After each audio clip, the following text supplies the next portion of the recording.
നമസ്കാരം. സ്പോട്ട് ലൈവിലേക്ക് സ്വാഗതം. കേരളത്തിലെ പല വീടുകളിലും ഇപ്പോൾ വീട്ടുജോലിക്ക് നിൽക്കുന്നത് ഇതര സംസ്ഥാനക്കാരാണ്. അതിന് പല കാരണങ്ങളുണ്ട്. നമ്മുടെ നാട്ടിൽ വീട്ടുജോലിക്ക് ആളെ കിട്ടാനില്ല. ഇതര സംസ്ഥാനക്കാർക്ക് കുറഞ്ഞ വേതനം നൽകിയാൽ മതി. പക്ഷേ യാതൊരു മുൻപരിചയമില്ലാത്ത ഇവരെ എങ്ങനെ വിശ്വസിച്ച് വീട്ടിൽ നിർത്താൻ കഴിയും? തിരുവനന്തപുരം ആറ്റിങ്ങലിലുണ്ടായ ഒരു സംഭവം മലയാളികൾക്കൊരു മുന്നറിയിപ്പാണ്. വീട്ടുകാരെ മയക്കി കിടത്തിയാണ് നേപ്പാളി സ്വദേശിയായ യുവതിയും 5 അംഗ സംഘവും മോഷണം നടത്തിയത്. സംഘത്തിലെ 2 പേർ പോലീസിന്റെ പിടിയിലായിട്ടുണ്ട്. രാത്രി തന്നെ ഒരുത്തനെ ഇവിടെ അടുത്ത് തന്നെ വീടിന്റെ അപ്പുറത്തെ വീടിന്റെ മതിൽ ചാടിയ സമയത്ത് കമ്പിയിൽ കുരുങ്ങി കാല് കുരുങ്ങിയിട്ട് വീണായിരുന്നു അവിടെ. അങ്ങനെ അവനെ രാത്രി തന്നെ കിട്ടിയായിരുന്നു ഒരാളെ. പിന്നെ രാത്രി മൊത്തം നമ്മളെല്ലാവരും ഇവിടെ മൊത്തം റൗണ്ട് ചെയ്ത് നിരീക്ഷിച്ചതാണ്. അതിനുശേഷം വെളുപ്പിന് ഒരാളെ കൂടെ കിട്ടി. ഇതിൻ്റെ കൂടെ ഉണ്ടായിരുന്ന ഒരാളെ. അപ്പം നമ്മൾ CCTV ചെക്ക് ചെയ്തപ്പം 4 പേരുണ്ടെന്ന് അറിഞ്ഞ് അവര്. പിന്നെ ഇവിടെ നിന്ന ഒരു പെണ്ണുമുണ്ട്. അവർ നേപ്പാളുകാരാണ്. അപ്പം ആ പെണ്ണാണ് അവർക്ക് ഇത് കൊടുത്തതെന്നാണ് അറിഞ്ഞത്. ആഹാരത്തിൽ അവരിവിടെ ജോലിക്കായിട്ട് വന്നതാണ്. അപ്പം ആ പെണ്ണെ സഹായിക്കാനാണ് ബാക്കി 4 പേര് വന്നത്. ഇന്നലെ രാവിലെ തൊട്ടേ ഈ പ്രദേശത്ത് കറങ്ങുന്നുണ്ടായിരുന്നു. നമ്മൾ CCTV ചെക്ക് ചെയ്തപ്പം രാവിലെ തൊട്ട് അവരുണ്ട്. അതാണ് ഇതിനകത്തുള്ളത്. അപ്പോൾ ആ 4 പേര് CCTV കണ്ട പ്രകാരം ഒരാൾ നമുക്ക് ആ സംഭവ സ്ഥലത്ത് കുറച്ച് കഴിയുമ്പോൾ തന്നെ കിട്ടിയായിരുന്നു. പിന്നെ നമ്മൾ ചെക്ക് ചെയ്ത സമയത്ത് വെളുപ്പിനെ ഒരാളെ കൂടെ കിട്ടി. 2 പേരും പോലീസിൽ ഏൽപ്പിച്ചിട്ടുണ്ട്. അവർ കൊണ്ടുപോയി. ഇവിടെ വീട്ടിൽ അവർ ഒരമ്മയും മരുമോളും പിന്നെ 2 ജോലിക്കാരുമാണ് ഉള്ളത്. അവരെ മകൻ ഫോൺ വിളിച്ച സമയത്ത് ഫോൺ എടുക്കാതായി. അപ്പോഴത്തേക്ക് പിന്നെ 3 ഫോണിൽ വിളിച്ചിട്ടും 3 എടുക്കുന്നില്ല. അങ്ങനെ പിന്നെ സംശയം വന്ന് വേറെ ബന്ധുവിനെ വിളിച്ചപ്പം അടുത്തുള്ള പയ്യനെ വിളിച്ചിട്ട് അവൻ വന്ന് നോക്കിയപ്പോഴാണ് ഗേറ്റ് തുറന്ന് കിടക്കുന്നത്. അപ്പം 3-4 പേര് ഓടുന്നതായിട്ട് കണ്ട്. അപ്പോഴത്തേക്ക് പിന്നെ അവൻ ബാക്കി നാട്ടുകാരെയൊക്കെ വിളിച്ച് എല്ലാവരും കൂടെ വന്ന് നോക്കിയപ്പോഴാണ് റൂമിനകത്ത് 3 പേർക്കും അങ്ങനെ ബോധമില്ലാതെ കിടന്നത്. ഇന്നലെ രാത്രി ഒരു 11 മണിയോടെയാണ് സംഭവം അറിയുന്നത്. അപ്പോഴിവിടെ വന്നപ്പം ആംബുലൻസും ഒക്കെ വന്നായിരുന്നു. പോലീസും അപ്പോഴേ തന്നെ എത്തി. അതിനുശേഷം ഹോസ്പിറ്റലിൽ കൊണ്ടുപോയി. ഇപ്പോൾ ഞാനും ഉണ്ടായിരുന്നു ഹോസ്പിറ്റലിൽ കൊണ്ടുപോകാനായിട്ട്. പിന്നെ ചിറ്റപ്പനപ്പം കക്ഷി ഉണ്ടായിരുന്നു. അങ്ങനെ കൊണ്ടുപോയി ഹോസ്പിറ്റലിൽ ചെന്ന് അപ്പോൾ അവർ മയക്കണിൽ എന്തോ ആഹാരത്തിൽ കലർത്തി കൊടുത്തതാണ്. അപ്പോൾ എന്താണെന്ന് കറക്റ്റ് അവരൊക്കെ അറിയത്തില്ല. ഹോസ്പിറ്റലുകാരൊക്കെ വയറെല്ലാം കഴിയും. ഇപ്പം ഹോസ്പിറ്റലുണ്ട്. അവർ വലിയ പ്രശ്നമില്ലാതെ നിൽക്കുന്നുണ്ട്. വാർത്തയുടെ വിശദാംശങ്ങളുമായി VV വിനോദ് ചേരുന്നുണ്ട് തിരുവനന്തപുരത്ത് നിന്ന്. വിനോദ്, കേരളത്തിൽ മോഷണം ഇപ്പോൾ തുടർക്കഥയാണ്. പക്ഷേ മുൻപൊന്നും കേട്ടുകേൾവില്ലാത്ത രീതിയിൽ ഒരു വീട്ടുജോലിക്കാരി ഭക്ഷണത്തിൽ ലഹരി മരുന്ന് ചേർത്ത് നൽകി വീട്ടുകാരെ, കിടപ്പ് രോഗിയായ ഒരു വൃദ്ധയെ അടക്കം മയക്കിയ ശേഷമാണ് കവർച്ച നടത്തിയത്. കാരണം നമുക്കറിയാം, ഈ സമീപകാലത്ത് കേരളത്തിലെ പല വീടുകളിലും ഇപ്പോൾ ഇതര സംസ്ഥാനക്കാരാണ് വീട്ടുജോലിക്ക് നിൽക്കുന്നത്. പുറംപണി മാത്രമല്ല, വീട്ടുജോലിക്ക് പോലും ഇതര സംസ്ഥാനക്കാരെ ആശ്രയിക്കേണ്ട ഒരു അവസ്ഥയിലേക്ക് നമ്മുടെ നാട് മാറിയിട്ടുണ്ട്. അതിന് പല കാരണങ്ങളുണ്ട്. പക്ഷേ ഈ ഒരു സംഭവം നമ്മുടെ മലയാളികൾക്കൊരു മുന്നറിയിപ്പ് കൂടിയല്ലേ? കാരണം യാതൊരു മുൻപരിചയവുമില്ലാത്ത ഇതര സംസ്ഥാനക്കാരായവരെ വീട്ടുജോലിക്ക് നിർത്തുന്നു, അവരെ കൂടുതൽ വിശ്വസിക്കുന്നു. അവർ ഈ രീതിയിൽ വീട്ടുകാരെ ചതിച്ച് മോഷണം ആസൂത്രണം ചെയ്യുന്നു. വലിയൊരു അപകടത്തിലേക്ക് പോലും, പക്ഷേ അവരെ അപായപ്പെടുത്താൻ പോലുള്ള ഒരു സാഹചര്യം ഉണ്ടായിരുന്നു. പക്ഷേ എന്തോ ഭാഗ്യം കൊണ്ടാകാം അത്തരമൊരു ദുരന്തമൊന്നും അവിടെ സംഭവിക്കായിരുന്നല്ലേ?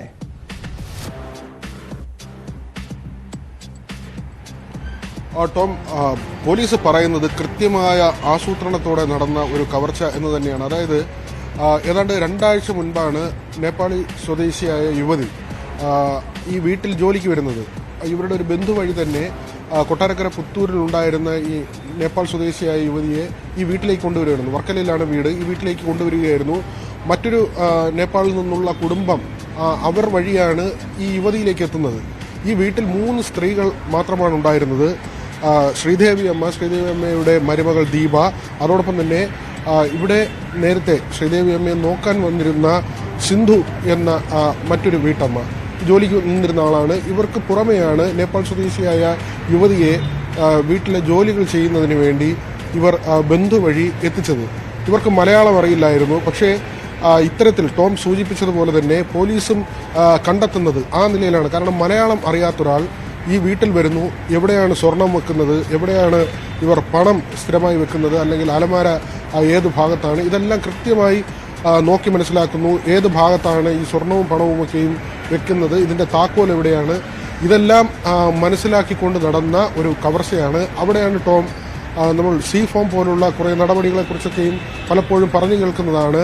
ഈ അതിഥി തൊഴിലാളികൾ ഇവിടെ വരുമ്പോൾ, വാടകയ്ക്ക് താമസിക്കുമ്പോൾ, അല്ലെങ്കിൽ വീട്ടിൽ ജോലിക്ക് നിൽക്കുമ്പോൾ ഇതേക്കുറിച്ചെല്ലാം തൊട്ടടുത്ത പോലീസ് സ്റ്റേഷനിൽ അറിയിക്കേണ്ടതുണ്ട്. പക്ഷേ അത് സംബന്ധിച്ചുള്ള നടപടികൾ പലപ്പോഴും ഉണ്ടാകുന്നില്ല എന്നത് തന്നെയാണ് ഇത്തരം കവർച്ചകളിലേക്ക് കാര്യങ്ങളെ കൊണ്ടുവന്നെത്തിക്കുന്നത്. കാരണം ഇതിൻ്റെ ഒരു ഭീകരത മനസ്സിലാകുന്നത് പോലീസ് ഈ കാര്യം വിശദമാക്കുമ്പോഴാണ്. ഈ വീട്ടിലുണ്ടായിരുന്ന 3 പേർക്കും ഭക്ഷണത്തിൽ ഈ മയക്കുമരുന്ന് നൽകുകയാണ്.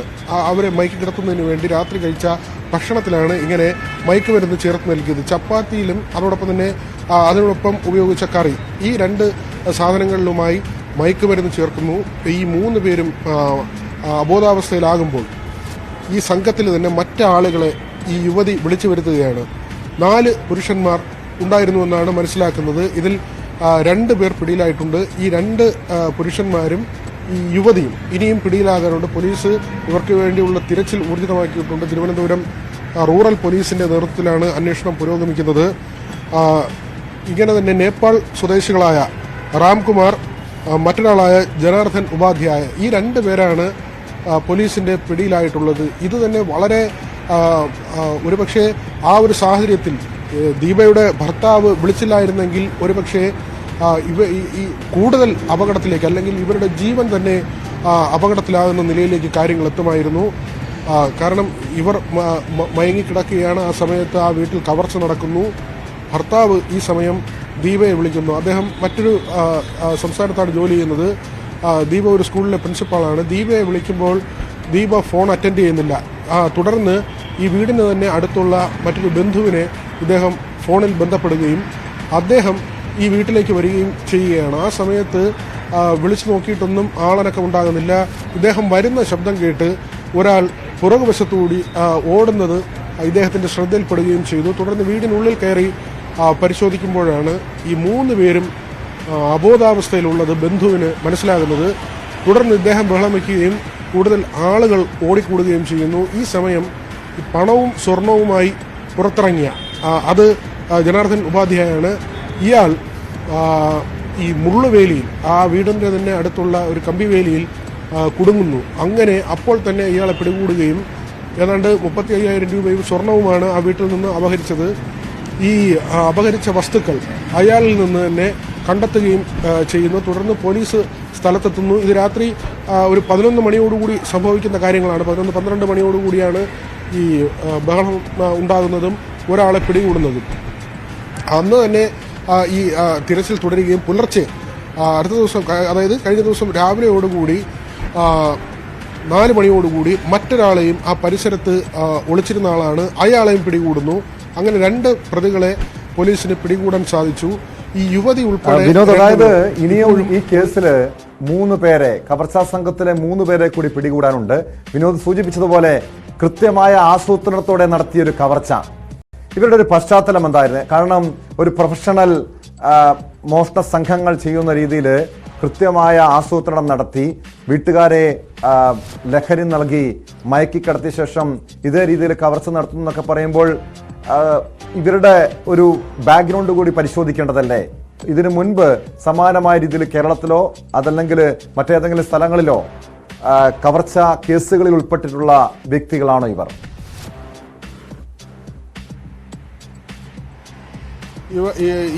ഈ സംഘത്തിലെ ചിലർ കൊടും ക്രിമിനലുകൾ എന്ന ഒരു വിവരമാണ് നമുക്കിപ്പോൾ റൂറൽ പോലീസിൽ നിന്ന് ലഭിക്കുന്നത്. മറ്റ് കവർച്ച കേസുകളിലും പല സംസ്ഥാനങ്ങളിലായി നടന്ന കവർച്ച കേസുകളിൽ ഇവർക്ക് പങ്കുള്ളതായി സംശയമുണ്ട്. കേരളത്തിലും ഇവർ കവർച്ച നടത്തിയതായ ചില സൂചനകൾ പുറത്തു വരുന്നുണ്ട്. ഇതിനപ്പുറത്തേക്ക് കൊലപാതകം പോലുള്ള സംഭവം ഇതിൽ ഉൾപ്പെട്ടിട്ടുണ്ടോ എന്നുള്ള പരിശോധന നടക്കുന്നുണ്ട്. ഇത് ആദ്യമായല്ല ഇവർ കവർച്ച നടത്തുന്നത് എന്നത് പോലീസിലെ ചില ഉദ്യോഗസ്ഥർ തന്നെ വിശദീകരിക്കുന്നുണ്ട്.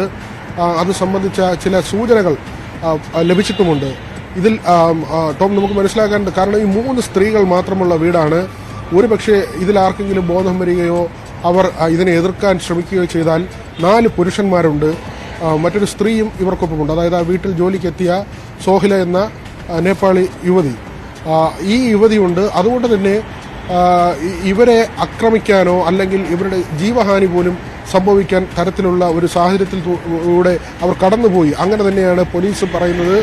ഈ ബന്ധു അവിടെ എത്തിയത് കൃത്യമായ സമയത്തായിരുന്നു. കാരണം ദീപയുടെ ഭർത്താവ് വിളിക്കുകയും ദീപ ഫോൺ അറ്റൻഡ് ചെയ്യാത്തതുകൊണ്ട് തൊട്ടടുത്തുള്ള ബന്ധുവിനെ വിളിക്കുകയും ഇങ്ങനെ വീട്ടിൽ വിളിച്ചിട്ട് ആരും അറ്റൻഡ് ചെയ്യുന്നില്ല എന്ന് പറഞ്ഞതിൻ്റെ അടിസ്ഥാനത്തിൽ ആ ബന്ധുവാണ് വീട്ടിലേക്ക് വരുന്നത്. ആ സമയത്ത് ഈ വീടിൻ്റെ വാതിലുകളെല്ലാം തുറന്നു കിടക്കുകയാണ്. കാരണം അവിടെ ഉണ്ടായിരുന്ന ഈ നേപ്പാൾ സ്വദേശിയായ യുവതി ഈ വന്ന കവർച്ച സംഘത്തിലെ മറ്റുള്ളവർക്ക് വാതിലുകൾ തുറന്നു കൊടുത്തു. അതിൻ്റെ അടിസ്ഥാനത്തിലാണ് ഇദ്ദേഹം എത്തുമ്പോൾ ഈ വാതിലുകളെല്ലാം തുറന്ന നിലയിൽ കാണപ്പെട്ടത്. തുടർന്നാണ് ഇദ്ദേഹം ബഹളമുണ്ടാക്കുകയും പിന്നീട് നാട്ടുകാർ ഓടിക്കൂടുകയും ഇതിൽ ഒരാളെ പിടികൂടാൻ സാധിച്ചതും. ടോം,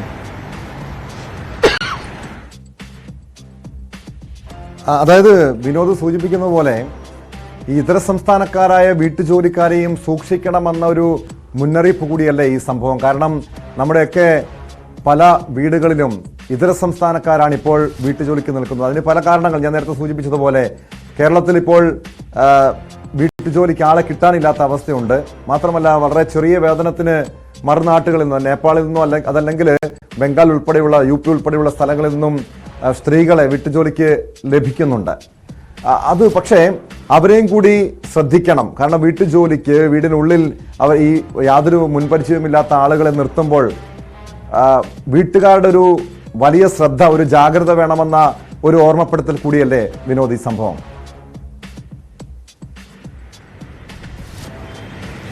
തീർച്ചയായും ടോം, ആ നിലയ്ക്ക് തന്നെയാണ്. കാരണം നമ്മൾ കണ്ടതാണ് തിരുവല്ലയിലും കോട്ടയത്തുമൊക്കെ ഈ പ്രവാസികളുടെ വീടിലുള്ള വയസ്സായ ആളുകൾ അവർ ഒറ്റയ്ക്ക് താമസിക്കുന്ന സാഹചര്യം. ഇപ്പോൾ അങ്ങനെ തന്നെ ഒരു വീട്ടിൽ കോഴിക്കടയിൽ നിന്ന ഒരു അന്യസംസ്ഥാന തൊഴിലാളി ആ വീട്ടമ്മയെ കൊലപ്പെടുത്തി ആഭരണം കൊണ്ടുപോയ സംഭവം. ഏറ്റവും ഒടുവിൽ തിരുവനന്തപുരത്ത് പോലും ഒരു ചെടിക്കടയിൽ ജോലിക്ക് ചെയ്യുന്ന യുവതിയെ സ്വർണത്തിന് വേണ്ടി കഴുത്തറുത്ത് കൊലപ്പെടുത്തി തമിഴ്നാട് സ്വദേശി കൊലപ്പെടുത്തിയ സംഭവം. കേശവദാസപുരത്ത് ഒരു വീട്ടിൽ വീട്ടമ്മയെ ഇതുപോലെ ആ വീട്ടമ്മ മാത്രം ഉണ്ടായിരുന്ന ആ സമയത്ത് തൊട്ടടുത്ത വീട്ടിൽ നിർമ്മാണ പ്രവൃത്തികൾക്ക് വന്ന ഒരു അന്യസംസ്ഥാന തൊഴിലാളി ആ വീട്ടമ്മയെ കൊന്ന് തൊട്ടടുത്ത വീട്ടിലെ കിണറ്റിൽ ഇട്ട സംഭവം. അങ്ങനെ നിരവധിയായ സംഭവങ്ങളുണ്ട്. അവിടെയാണ് നമ്മൾ ഈ രജിസ്ട്രേഷൻ നടപടികൾ, അത് നേരത്തെ ഈ ലേബർ വകുപ്പ്, തൊഴിൽ വകുപ്പ് വളരെ തദ്ദേശ വകുപ്പുമായി ചേർന്നൊക്കെയും അത്തരത്തിലുള്ള നടപടികളുമായി മുന്നോട്ട് പോയിരുന്നു. പക്ഷേ ഇപ്പോഴും അപൂർണമാണ്. എത്ര അതിഥി തൊഴിലാളികൾ ഉണ്ട്, ഇവരുടെ ക്യാമ്പുകൾ എവിടെയൊക്കെയാണ്, അല്ലെങ്കിൽ മറ്റിടങ്ങളിൽ ഇവർ താമസിക്കുന്നെങ്കിൽ, വാടകയ്ക്ക് താമസിക്കുന്നെങ്കിൽ ഇതെല്ലാം തന്നെ തൊട്ടടുത്ത പോലീസ് സ്റ്റേഷനിൽ രജിസ്റ്റർ ചെയ്യേണ്ടതും ഇതിൻ്റെ എല്ലാം കണക്കുകൾ ശേഖരിക്കേണ്ടതുമാണ്. ഇതിപ്പോൾ നേപ്പാൾ എന്ന് പറയുമ്പോൾ മറ്റൊരിടത്തു നിന്നാണ്, മറ്റൊരു സ്ഥലത്ത് നിന്ന് വരികയാണ്, നമ്മുടെ സംസ്ഥാനങ്ങൾ പോലുമല്ല, നമ്മുടെ സംസ്ഥാനത്തിൽ നിന്ന് പോലുമല്ല. അങ്ങനെ പലരും വരുമ്പോൾ സ്വാഭാവികമായും അത് പരിശോധിക്കപ്പെടേണ്ടതുണ്ട്. ഈ അതിർത്തി കടന്നെത്തുന്ന ആളുകളുണ്ട്. ഒരുപക്ഷെ നമ്മൾ പശ്ചിമ ബംഗാളിൽ നിന്ന് വരുന്ന ആളുകളെന്ന് പറയുമ്പോൾ തൊട്ടടുത്ത രാജ്യങ്ങളിൽ നിന്ന് പോലും വന്ന് പോകുന്ന ആളുകളുണ്ട്. ഒരുപക്ഷെ ഇവരെ കണ്ടെത്താൻ പോലും കഴിയാത്ത വിധം ഇവർ പിന്നീട് സ്കോണ്ടിങ് ആവുന്ന തരത്തിലുള്ള സംഭവങ്ങൾ പലതുണ്ട്. പല ക്രിമിനൽ കുറ്റങ്ങളുണ്ട്. നമ്മൾ കൊലപാതക കേസുകൾ ഒരുപക്ഷെ അത്തരത്തിലുള്ള സംഭവങ്ങൾ ഉണ്ടാകുമ്പോഴാണ് ഇത്തരം വാർത്തകൾ കൂടുതൽ ചർച്ച ചെയ്യുന്നതും ഇവരെക്കുറിച്ച് കൂടുതൽ ചർച്ച ചെയ്യുന്നതും. പക്ഷേ കവർച്ചകൾ നിരന്തരമായി ഈ ഷോപ്പുകളിലൊക്കെ മൊബൈൽ ഫോൺ കവരുക, അല്ലെങ്കിൽ തുണിക്കടയിൽ നിന്ന് വസ്ത്രങ്ങൾ കവരുക, ഇത്തരത്തിൽ വീടുകളിൽ നടക്കുന്ന മോഷണങ്ങൾ, ഇവർ സഹായികളായി എത്തുന്ന മറ്റിടങ്ങളിൽ നടക്കുന്ന അക്രമ സംഭവങ്ങൾ, ഇങ്ങനെ ഒരുപാട് കാര്യങ്ങൾ, ഇതിനകത്ത് തന്നെ നടക്കുന്ന കോർഡിനേഷൻ. ഒരുപക്ഷെ ഈ ഭായിമാരുടെ സമരം എന്നൊക്കെ കണ്ട് വലിയ പ്രക്ഷോഭം നടത്തി ഇവർ തെരുവിലിറങ്ങുന്നതും അല്ലെങ്കിൽ കേരള പോലീസിൻ്റെ വാഹനങ്ങൾ തന്നെ തല്ലി തകർക്കുന്ന നിലയിലേക്ക് എത്തിയ സംഭവങ്ങളൊക്കെയുണ്ട്. ലഹരിയുടെ ഉപയോഗം, ഇതെല്ലാം നിയന്ത്രിക്കപ്പെടേണ്ടതുണ്ട്. കുറഞ്ഞ പക്ഷം ഇത് ആരാണ്, ഇവർ എവിടെ നിന്ന് വന്നു, ഇവരുടെ ഐഡൻറ്റിറ്റി, ഇവർ താമസിക്കുന്ന സ്ഥലം എന്താണ്, അങ്ങനെയുള്ള പ്രാഥമികമായ കാര്യങ്ങളെങ്കിലും നമ്മൾ സമാഹരിക്കേണ്ടതുണ്ട്. അത് പോലീസും തൊഴിൽ വകുപ്പും തദ്ദേശ വകുപ്പും എല്ലാം ചേർന്ന് നടത്തേണ്ട ഒരു സംഭവമാണ്. ഇപ്പോൾ തന്നെ ഈ കാര്യത്തിൽ നമ്മൾ എടുക്കുമ്പോൾ ഒരു നേപ്പാളിൽ നിന്ന് വന്ന ഒരു കുടുംബം, ആ കുടുംബം പരിചയപ്പെടുത്തിയത് അനുസരിച്ച് വർക്കലയിലെ ഈ വീട്ടിലേക്ക് കൊട്ടാരക്കരയിൽ നിന്ന് മറ്റൊരു നേപ്പാൾ സ്വദേശിയായ യുവതിയെ കൊണ്ടുവരികയാണ്. അവർക്ക് മറ്റൊരു മലയാളിയുടെ സഹായം കിട്ടിയെന്നുള്ള ചില വിവരങ്ങൾ കൂടി പുറത്തേക്ക് വരുന്നുണ്ട്. അത് നമുക്ക് സ്ഥിരീകരിക്കാനായിട്ടില്ല. ഈ കവർച്ചയ്ക്ക് മറ്റൊരു മലയാളി കൂടി ഇതിന്റെ പിന്നിൽ ഉണ്ട് എന്ന ചില വിവരങ്ങൾ വരുന്നുണ്ട്. ഇവർക്കൊപ്പമുണ്ടായിരുന്ന 4 പേർ അവർ നേപ്പാൾ സ്വദേശികളാണെന്ന വിവരമാണ്. 2 പേരെ പിടികൂടിയിട്ടുണ്ട്. ഇവരെ വിശദമായി പോലീസ് ചോദ്യം ചെയ്യുകയുമാണ്. ടോം. യെസ്, വ്യക്തമാണ്. BV വിനോദാണ് വിവരങ്ങൾ നൽകിയത്. നമ്മുടെ കേരളത്തിൽ, പ്രത്യേകിച്ച് മധ്യ കേരളത്തിലടക്കം പരിശോധിക്കുകയാണെങ്കിൽ പല വീടുകളിലും വയോജനങ്ങളാണ്, അതായത് വൃദ്ധ മാതാപിതാക്കൾ തനിച്ചാണ് കഴിയുന്നത്. യുവാക്കൾ കൂട്ടത്തോടെ മറുനാടുകളിലേക്ക്, വിദേശ രാജ്യങ്ങളിലേക്ക് പോകുമ്പോൾ പലപ്പോഴും ഇതര സംസ്ഥാനക്കാരായ വീട്ടുജോലിക്കാരെയാണ് സഹായത്തിനായി നിർത്തുന്നത്. ഇത്തരം ഒരു ദുരന്തങ്ങൾ അവിടെ ഒളിഞ്ഞിരിക്കുന്നുണ്ടെന്ന കാര്യം മറക്കരുത്. വീട്ടുജോലിക്കുൾപ്പെടെ ആളുകളെ നിർത്തുമ്പോൾ അവരുടെ പശ്ചാത്തലം കൂടി ഒന്ന് പരിശോധിക്കണം. കാരണം വിനോദ് പറഞ്ഞതുപോലെ ഇപ്പോൾ ഈ നേപ്പാളി സംഘം വലിയ ക്രിമിനൽ പശ്ചാത്തലമുള്ളവരാണ്, കൊടും കുറ്റവാളികളാണെന്ന് പറയുന്നു. അവരുടെ ലക്ഷ്യം എന്തായിരുന്നോ? ഒരുപക്ഷെ അപായപ്പെടുത്താനായിരുന്നു ലക്ഷ്യം. ഭാഗ്യം കൊണ്ടാണ് ആ കുടുംബത്തിലെ ആർക്കും ഒരു അപകടവും സംഭവിക്കാതിരുന്നതെന്നാണ് ആശ്വാസകരമായിട്ടുള്ള കാര്യം. സ്പോട്ട് ലൈവിലേക്ക് തിരികെ എത്താം ഇടവേളയ്ക്ക് ശേഷം.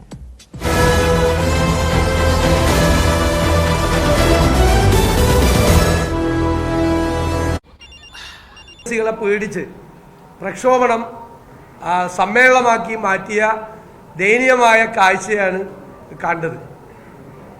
ഞങ്ങളെ ക്ഷണിച്ചത്, പ്രതിപക്ഷത്തെ ക്ഷണിച്ചത് കേന്ദ്രത്തിനെതിരെ സമരം ചെയ്യാനാണ്. ഒരുമിച്ച് സമരം ചെയ്യാൻ ഞങ്ങൾ തയ്യാറല്ല എന്ന് പറഞ്ഞു. അപ്പോൾ ഒറ്റയ്ക്ക് സമരം ചെയ്യും എന്ന് LDF പ്രഖ്യാപിച്ചു. പക്ഷെ മണിക്കൂറുകൾക്കുള്ളിൽ സമരം പൊതുസമ്മേളനമായി മാറ്റിയത് കേന്ദ്ര ഏജൻസികളുടെ അന്വേഷണത്തെ ഭയന്നുകൊണ്ടാണ് മുഖ്യമന്ത്രി ചെയ്തത്. സത്യത്തിൽ ഈ നയപ്രഖ്യാപന പ്രസംഗത്തിൽ ധനകാര്യ സംബന്ധിയായ ചില കാര്യങ്ങൾ പറയുന്നു എന്നല്ലാതെ കേന്ദ്രത്തിനെതിരായ കാര്യമായിട്ടുള്ള ഒരു വിമർശനവും ഇതിനകത്തില്ല.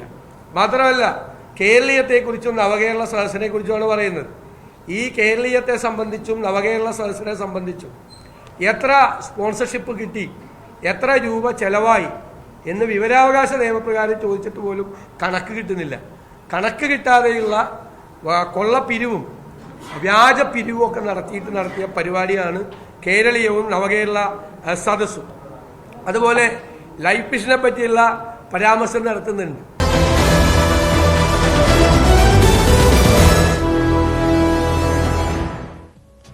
സ്പോട്ട് ലൈവിലേക്ക് വീണ്ടും. ക്രിമിനൽ സംഘങ്ങളുടെ താവളമാണ് കൊച്ചി നഗരം.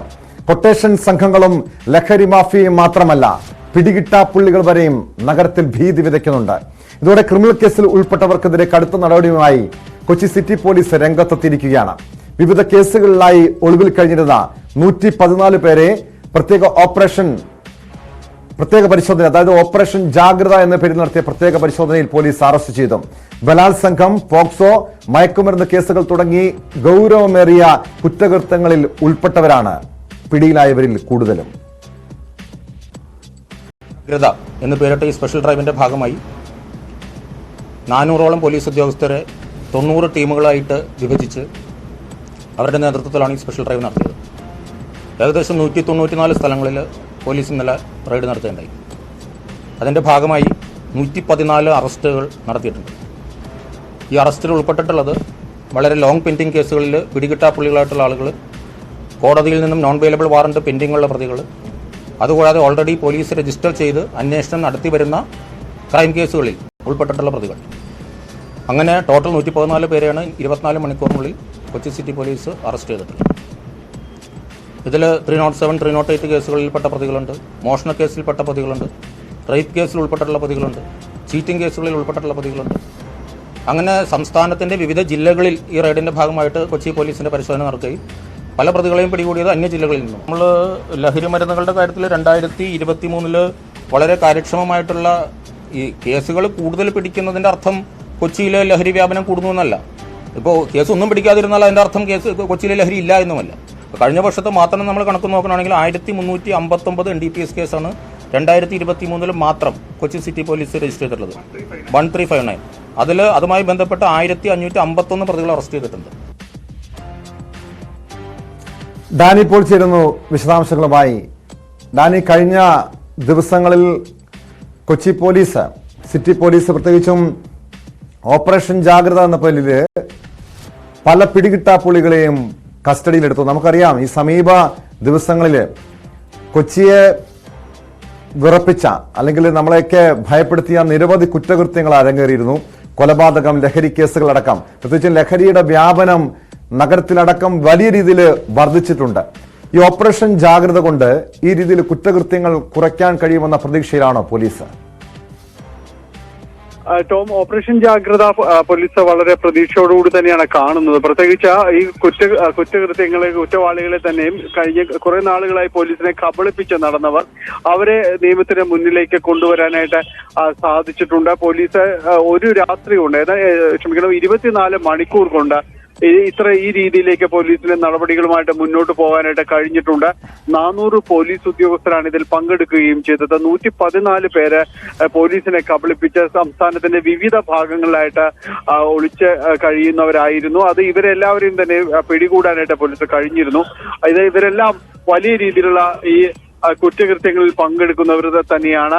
ഈ കൊട്ടേഷൻ സംഘങ്ങൾ മുതൽ ഈ പല കുറ്റകൃത്യങ്ങളിൽ പങ്കെടുക്കും. അതോടൊപ്പം തന്നെയും ഇതിൽ ഏറ്റവും ശ്രദ്ധയോടെ കാണേണ്ടത് മയക്കുമരുന്ന് മാഫിയുമായി വളരെയധികം ബന്ധപ്പെട്ട് പ്രവർത്തിക്കുന്നവർ, അതുമായി ബന്ധപ്പെട്ടുകൊണ്ട് കുറ്റകൃത്യങ്ങളിൽ ഏർപ്പെട്ടവർ, ഇവരെല്ലാം തന്നെയും ഈ പോലീസിന്റെ നടപടികളിലൂടെ ഓപ്പറേഷൻ ജാഗ്രതയിലൂടെ തന്നെ പോലീസിനെ വരലാക്കാനായിട്ട് സാധിച്ചിട്ടുണ്ട്. അത് വളരെ ആസൂത്രിതമായി നടപ്പാക്കാൻ കഴിഞ്ഞു എന്നതാണ് ഇതിൽ എടുത്ത് പറയേണ്ടത്. കാരണം പോലീസ് വളരെ നിഷ്ക്രിയമായിട്ട് ആണ് മുന്നോട്ട് പോകുന്നത്. പലപ്പോഴും അവരെ ഉദ്ദേശിക്കുന്ന കാര്യങ്ങൾ പ്രവൃത്തിപഥത്തിലേക്ക് എത്തിക്കാൻ പോലീസിന് കഴിയുന്നില്ല എന്നതടക്കമുള്ള ഒരു ആക്ഷേപങ്ങൾ ശക്തിപ്പെടുന്നുണ്ടായിരുന്നു. പ്രത്യേകിച്ച് കൊച്ചിയിലടക്കം കുറ്റകൃത്യങ്ങൾ പെരുകുന്ന ഒരു അവസ്ഥയിലേക്ക് വരുന്നു. പലയിടത്തും തന്നെ ഗുണ്ട ആക്രമണങ്ങൾ റിപ്പോർട്ട് ചെയ്യുന്ന ഒരു അവസ്ഥയിലേക്ക് കാര്യങ്ങൾ എത്തിയിരുന്നു. ഈ ഒരു സാഹചര്യത്തിൽ കൂടിയാണ് പോലീസ് ഈ ഒരു നടപടികളിലേക്ക്, ഇങ്ങനെ ഒരു ഓപ്പറേഷനിലേക്ക് കടന്നത്. ഇന്നലെ കമ്മീഷണർ പറഞ്ഞതനുസരിച്ച് ഇവിടെയുള്ള തിരക്കുകൾ, പോലീസിന് വലിയ രീതിയിലുള്ള ഒരു തിരക്കുകളുടെ ഒരു സമയമായിരുന്നു കഴിഞ്ഞു പോയത്. ആ തിരക്കുകൾ പൂർത്തീകരിച്ചതിനു ശേഷം വളരെ പെട്ടെന്ന് തന്നെ ഇതിലേക്ക് കടക്കാനായിട്ട് കഴിഞ്ഞിരുന്നു. ഇവരുടെ ഫോൺ, മൊബൈൽ ട്രാക്കിംഗ് എല്ലാ സംവിധാനങ്ങളും പൂർത്തിയാക്കിയിരുന്നു. എവിടെയുണ്ടെന്ന് വളരെ കൃത്യമായി മനസ്സിലാക്കിയിട്ടാണ് അടുത്ത ജില്ലകളിലേക്ക് പോലീസ് കടക്കുകയും ഇവരെ കസ്റ്റഡിയിലെടുക്കാനെല്ലാം സാധിച്ചു. അതുകൊണ്ട് തന്നെ ഇങ്ങനെയൊരു കാര്യത്തിൽ കുറ്റവാളികളെ അമർച്ച ചെയ്യുന്നതിൽ, അവരെ നീതിപീഠത്തിന് മുന്നിലേക്ക് കൊണ്ടുവരുന്നതിലെല്ലാം തന്നെ ഒരുമിച്ച് പ്രവർത്തിച്ച് വരും ദിവസങ്ങളിൽ കൂടുതൽ റിസൾട്ടുകൾ ഉണ്ടാക്കാൻ കഴിയുമെന്നൊരു പ്രതീക്ഷ തന്നെയാണ് ഈ കമ്മീഷണർ പങ്കുവയ്ക്കുന്നത്. അത് വരും ദിവസങ്ങളിലും തന്നെ ഉണ്ടാകും. പ്രത്യേകിച്ച് മയക്കുമരുന്ന് മാഫിയക്കെതിരെ അടക്കം കൂടുതൽ നടപടികൾ ഉണ്ടാകുമെന്നാണ് അദ്ദേഹം സൂചിപ്പിക്കുകയും ചെയ്യുന്നത്. കഴിഞ്ഞ കുറെ നാളുകൾ കൊണ്ട് തന്നെ കേസുകൾ വർദ്ധിച്ചിട്ടുണ്ട്. പക്ഷേ ഡാനി, രാത്രി സമയങ്ങളിലാണ് കൊച്ചിയില് വലിയ രീതിയിൽ ഈ ക്രിമിനൽ സംഘങ്ങൾ അഴിഞ്ഞാടുന്നത്. പ്രത്യേകിച്ചും ലഹരി ഉപയോഗിച്ച്, മദ്യം ഉപയോഗിച്ചൊക്കെ രാത്രിയിൽ കൊച്ചി നഗരത്തിൽ അക്രമം വിതയ്ക്കുന്ന സംഭവങ്ങളൊക്കെ പലപ്പോഴായി അടിക്കടി ഉണ്ടാകുന്നുണ്ട്. ഈ വിഷയത്തിൽ പോലീസ് എന്ത് നടപടിയാണ് സ്വീകരിക്കാൻ വരുന്നത്? കാരണം പല ആക്ഷേപങ്ങളും പോലീസിനെതിരെ ഉണ്ട്. നൈറ്റ് പെട്രോളിംഗ് ഇല്ല തുടങ്ങിയ ആക്ഷേപങ്ങൾ. ആ ഒരു വിഷയത്തിലും, അതായത് രാത്രി സമയങ്ങളിലും പോലീസിന്റെ പരിശോധനയും സുരക്ഷയും ഒക്കെ വർദ്ധിപ്പിക്കാനുള്ള നടപടികൾ ഉണ്ടാകുമോ?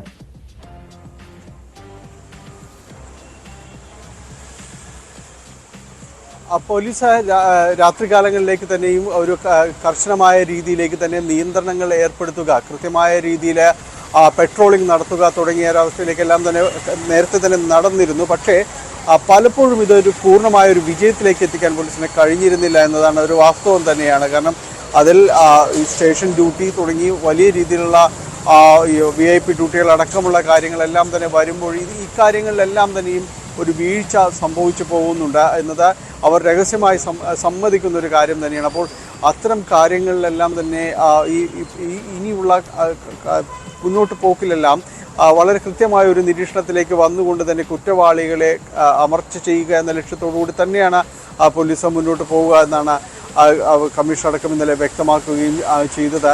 പ്രത്യേകിച്ച് കൊച്ചിയിൽ നിരവധിയായ കുറ്റകൃത്യങ്ങൾ ഇതുമായി ബന്ധപ്പെട്ടുകൊണ്ട് പലയിടങ്ങളിലും തന്നെ ഉണ്ടാകുന്നുണ്ട്. പലപ്പോഴും രാത്രികാലങ്ങളിൽ നമുക്കറിയാം തട്ടുകടകൾ അടക്കം കേന്ദ്രീകരിച്ചുകൊണ്ട് പല കുറ്റവാളി സംഘടനകൾ പോലും ഈ കുറ്റകൃത്യങ്ങളിൽ ഏർപ്പെടുന്നവർ വളരെ സംഘടിതമായി പ്രവർത്തിക്കുന്നുണ്ട്. അതൊക്കെ കൊണ്ട് തന്നെ ഈ ഇവിടങ്ങളിലെല്ലാം കർശനമായ പരിശോധനകൾ ആവശ്യമാണ്. ഒപ്പം തന്നെയും ഈ മയക്കുമരുന്നിൻ്റെ വ്യാപനം വലിയ രീതിയിൽ ഉണ്ടാകുന്നുണ്ട്. അതും ഈ ഇപ്പോൾ പോലീസിൻ്റെ പെട്രോളിംഗ് സമയത്ത് ഇവരെ പലപ്പോഴും കണ്ടെത്തുന്നുണ്ട് എങ്കിൽ കൂടിയും അതെല്ലാം ഒരു പൂർണ്ണ തോതിലേക്ക് മാറ്റിയെടുക്കാനായിട്ട് കൃത്യമായ പോലീസ് നിരീക്ഷണമുള്ള ഒരു നഗരം എന്ന രീതിയിലേക്ക് മാറാനായിട്ട് കൊച്ചിക്ക് എന്തുകൊണ്ടൊക്കെയോ കഴിയാതെ പോകുന്നുണ്ട്. അത്തരം കുറവുകൾ നികത്തിയെടുത്തുകൊണ്ട് വരും ദിവസങ്ങളിൽ അല്ലെങ്കിൽ മുന്നോട്ടുള്ള ഈ യാത്രയിലെല്ലാം തന്നെയും മികച്ച രീതിയിൽ ഒരു പ്രവർത്തനം കാഴ്ചവെക്കാൻ കഴിയുമെന്നൊരു ആത്മവിശ്വാസം ഈ ഒരു ഓപ്പറേഷനിലൂടെ ഉദ്യോഗസ്ഥർക്കടക്കം വന്നിട്ടുണ്ട്.